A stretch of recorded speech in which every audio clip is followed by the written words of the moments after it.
पुणी जड़े दादनक मृत्यु सुवर्णपुर जिला बिनिका थाना आमपाली गाँवर महिला दादन श्रमिक नर्मदा सुनाक तमिलनाडु में मृत्यु घटी।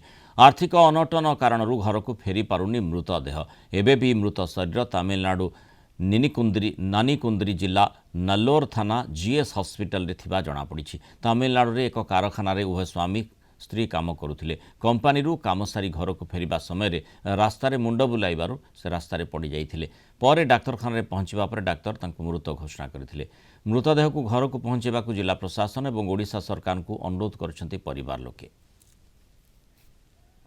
हॉस्पिटल नु आसले कंपनी गले काम करवा लगे काम गले आर सेनु आला के 8 रु 8 12 घंटा होची सेनु आला के बाटा ताकू टे भन हला मु चक्रारा बेगी लागला आ गुटे लिंबस्थले बसले सेन तार मुहरु ब्लड बाहरला परे सेन ताको स्वर्गवास हो गला। जिला प्रशासन के आर हमर मुख्यमंत्री मोहन माझी को ताको हमर गुहारी होची आमे दादन केंदा कर नै जो खोटी आर केंदा कर भल कर रहमु सेटा ताको हमर गुहारी होची।